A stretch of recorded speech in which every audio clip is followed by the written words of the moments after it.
Halo sahabat Jari Pelawi Chess, ini sudah tahun 2024. Berarti 166 tahun yang lalu.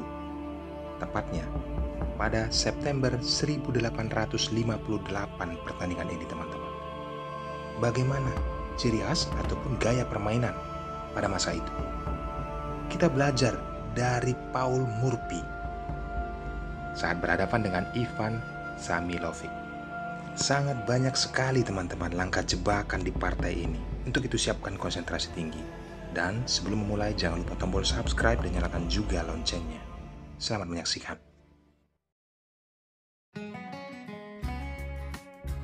Paul Murphy memegang buah putih, memulai dengan pion ke E4.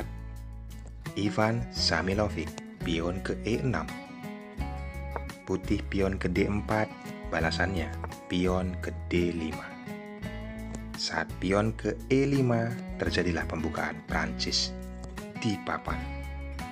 Bagaimana keseruannya teman-teman? Kita pelajari. Hitam pion ke C5 mengajak pertukaran di lini center. Itu diabaikan, pion tersebut di backup oleh pion C3. Saat tekanan pun terus ditambah melalui kuda kepada pion D4, lihat, putih memainkan kuda ke F3 memberikan perlindungan kepada pionnya. Ivan Samilovic memukul pion, disambut oleh pion. Kondisi seperti ini, hitam terlebih dahulu melakukan serangan. Penempatan gajah ke B4 tempo skak, Paul Murphy merespon menutupnya dengan kuda. Tidak berhenti dengan itu, ada tambahan serangan melalui menteri. Lumrahnya teman-teman, di sini menjadi problem. Kita berpikir mungkin menutupnya dengan gajah. Langkah terbaik, lihat, Paul Murphy memainkan pion H4. Sepertinya pembelajaran sudah dimulai. Apa maksud dan tujuan dari pion H4 ini? Coba kita perhatikan teman-teman. Tujuan dari buah putih ataupun Paul Murphy. Jelas, setelah gajah memukul kuda disambut oleh pion, ada tempo skak menteri memukul pion. Barulah Paul Murphy menutupnya dengan gajah. Setelah kita amati ataupun kita bisa melihat kondisi kotak yang dipersilahkan bisa ke B2. Hanya beberapa langkah teman-teman buat menteri. Ternyata tujuan Paul Murphy menyerang menteri. Pada saat benteng menyerangnya ke B1, pion kembali dipukul oleh menteri. Selanjutnya, putih mengeluarkan gajahnya ke D3. Perhatikan, pelarian untuk menteri sudah sangat miris. Maka dari itu, dia ke A3, menyerang gajah, dan bisa juga nanti lari ke E7. Oke, kita lanjut. Putih memainkan menteri ke C2. Jelas menjaga gajah yang ada di D3. Lihatlah bagaimana Ivan Samilovic memainkan kudanya. Bukankah ini menghambat pergerakan menterinya? Tetapi coba kita lanjutkan kembali. Paul Murphy langsung mengancam menteri dan di sini kita analisis teman-teman agar kita mendapatkan ataupun mengetahui apa tujuan kemana langkahnya. Pelarian hanya dua. Pertama ke A1 dan yang kedua ke A4. Langkah aslinya ke A1. Apabila ke A4, coba kita langkahkan. Maka jelas di sini putih akan mengambil langkah gajah mengancam menteri dan memaku kuda. Tempat pelarian satu kotak ke A1. Ditutup kembali oleh benteng. Kembali ke A3. Ada gajah mencakarnya. Kuda tidak bisa memukul karena sedang dipin. Mau tidak mau, menteri akan memukul gajah tersebut. Ini dia konsekuensinya teman-teman. Maka jelas, coba kita kembali ke partai aslinya. Ivan Samilovic mengetahui hal tersebut. Pada saat diancam oleh benteng, dia tidak ke A4, melainkan ke A1, mengambil tempo skak. Dan simpelnya, seperti langkah yang kita analisis, benteng ditempatkan ke D1, menyerang kembali menteri, dan hanya bisa kembali ke kotak A3. Buat Paul Murphy bisa mengambil langkah remis untuk langkah berulang, karena dia sudah kalah 2 buah pion. Tetapi dia tidak melakukan langkah repetisi. Yaps, dia melangkahkan rokade sayap raja. Jelas teman-teman, setelah hitam memainkan kuda menyerang pion yang ada di D4. Simpelnya melindungi pion. Bukan teman-teman. Paul Morphy memainkan pion ke H5. Hitam langsung memukul pion dengan kuda, disambut oleh kuda, terjadi pertukaran kuda. Apa tujuannya teman-teman? Di sini menteri terancam. Dia mengambil tempo skak terlebih dahulu, melakukan melalui gajah, memberikan pilihan kepada hitam. Silakan pukul gajah.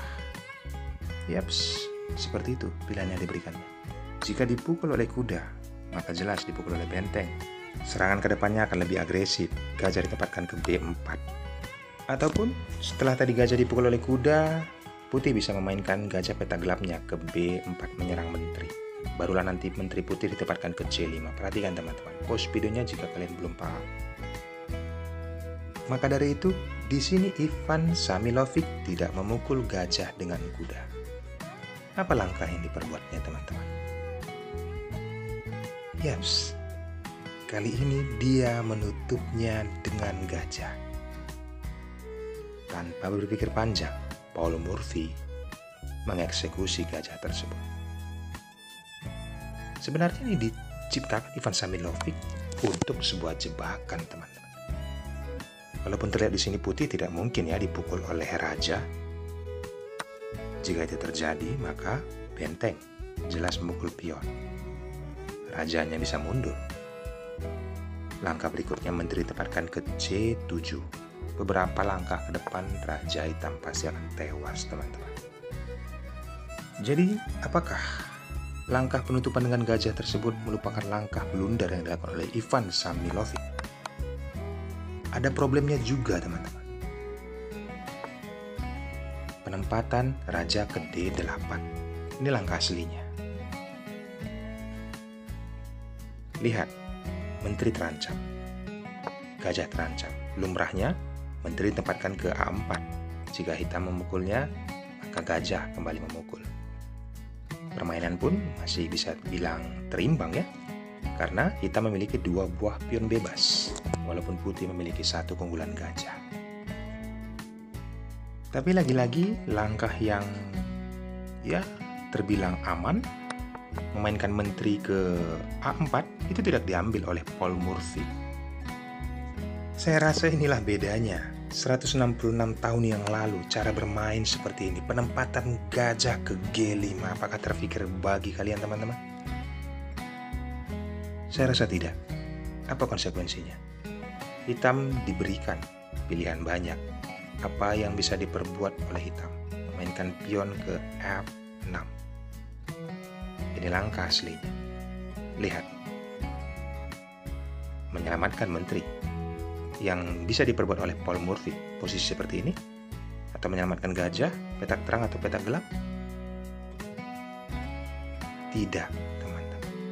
Dia tidak melakukan hal itu. Yaps, luar biasa. Dia memukul pion dengan benteng. Kembali Ivan Samilovic dipaksa berpikir, apa yang bisa diperbuatnya? Memukul gajah tersebut dengan pion, hal ini bukanlah ide cemerlang, karena akan mematikan raja hitam. Selesai teman-teman langkahnya. Rajanya bisa mundur, beberapa langkah ke depan akan mati. Jadi, urungkan niat kalian jika pion memukul gajah. Apa yang bisa diperbuat oleh hitam? Jelas, memukul menteri. Menteri dipaksa untuk dimakan teman-teman. Barulah pion pukul pion kembali tercipta problem. Apa langkah Ivan Samilovic dengan posisi seperti ini?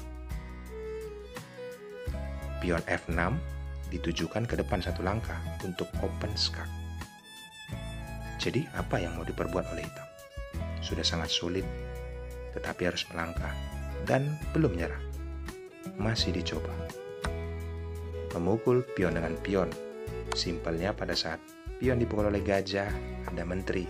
Toh tidak sama-sama, tidak memakai menteri, jadi posisinya mungkin masih bisa berimbang. beda cerita. Pada saat gajah ditarik, ada open skak, kudanya pun akan tumbang. Manapun raja berlari, tetap kuda didapatkan. Posisinya putih unggul gajah dan hitam unggul pion. Jelas buah putih akan lebih unggul teman-teman, akan memenangkan permainan. Jadi apa yang bisa diperbuat? Ivan Samilovic mencoba keberuntungan. Dia tidak memukul pion, tetapi memainkan pion H6. Yap, sewajarnya pada saat open, ya, dia memukul gajah. Tetapi ada pion mungil berubah kembali menjadi menteri saat memukul benteng. Tidak mungkin ditutup oleh menteri. Maka raja naik, benteng pun didapatkan. Di sini dia menyerah teman-teman. Kelanjutannya sudah sangat tragis. Beberapa langkah ke depan, kuda juga akan tumbang karena ada open skak. Jika raja juga menghindar, ada incaran dari menteri yang akan mengambil tempo skak untuk mendapatkan kuda dari diagonal. Beginilah teman-teman, 166 tahun yang lalu, pembukaan Prancis terjadi di partai ini. Ambil pelajaran pentingnya, saya sudah menganalisisnya pertandingan sederhana mungkin, yang pastinya kita juga sama-sama belajar. Baiklah teman-teman, kita sudah sampai di penghujung video. Jangan lupa tombol subscribe dan nyalakan juga loncengnya. Video-video berikutnya akan saya upload yang lebih seram lagi. Bye-bye.